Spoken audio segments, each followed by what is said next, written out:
मिट्टी से जुड़ी मेहनत, खेतों में बीतता जीवन। किसान हर दिन सोचता है घर चलता रहे, आज भी और कल भी। मौसम बदलते हैं, फसलें बदलती हैं, खेती के साथ साथ घर की जिम्मेदारियां भी चलती रहती हैं। भविष्य की इन्हीं जिम्मेदारियों को पूरा करती है एनपीएस, जो किसानों के कल को नया भरोसा और पेंशन की पक्की गारंटी देती है। एनपीएस भारत सरकार के अंतर्गत पीएफआरडीए के द्वारा एक विनियमित योजना है जो किसानों के लिए बुढ़ापे में पेंशन सुनिश्चित करती है।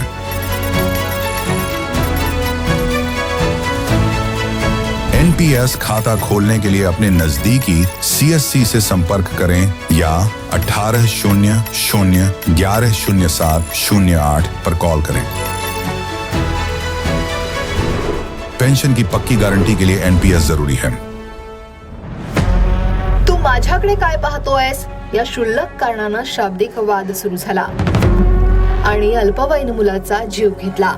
अकोल्यात नेमकं घडलं काय जाणून घेण्यासाठी हा व्हिडिओ शेवटपर्यंत पहा।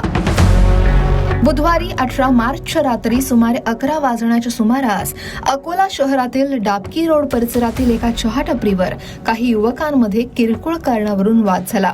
तू काय पाहतायस माझ्याकडे या क्षुल्लक कारणावरून सुरू झालेला शाब्दिक वाद काही वेळातच हाणामारीत रूपांतरित झाला आणि या वादाचं पर्यवसान अत्यंत गंभीर गुन्ह्यात झालं।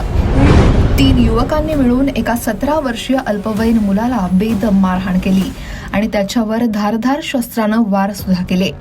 गंभीर जखमी झालेल्या मुलाला तात्काळ रुग्णालयात दाखल करण्यात आलं, मात्र उपचारादरम्यान त्या मुलाचा दुर्दैवी मृत्यू झाला। या घटनेनं परिसरात भीतीचं वातावरण निर्माण झालं होतं। या संदर्भात पोलीस काय म्हणालेत पाहूयात। सीसीटीव्हीच्या फुटेज बघून असा निर्देशनात आला की एकदमच म्हणजे ते 30 सेकंडचा वाद होता क्षुल्लक कारणावरून आणि एकमेकांना बघून काही तू मुझे क्यों देख रहा है क्या देख रहा है असं त्यांनी वक्तव्य काय केलं आणि मारामारी केली। ते आरोपी आणि फिर्यादीची कोणतीही जुनी ओळख नाहीये आणि नंतर हे टीम स्थापन करायच्या नंतर आमचा उद्देश होता की लगेच आरोपी सापडले पाहिजे। 7 तास नंतर हे वादचे 7 तास नंतर खदानचे जे आमची डीबी पथक आहे त्यांनी उल्लेखनीय कामगिरी केलेली आहे। दर्यापूर मधून हे 3 आरोपींना आम्ही अटक केलेला आहे।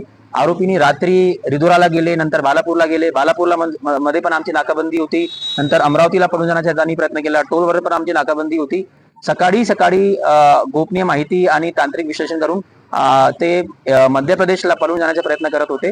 तर दर्यापूर मधून आरोपीला अटक केलेला आहे। आरोपीचे नाव आहे अर्जुन ठाकूर, दुसरा अनिकेत बालापुरे आणि तिसरा विशाल सिरसोडे। हे 3 आरोपी जे मुख्य आरोपी जे सर्व त्यावेळेस स्पॉटवर होते ज्यांनी ते कृत्य केलेलं आहे, सर्व अटक आहे।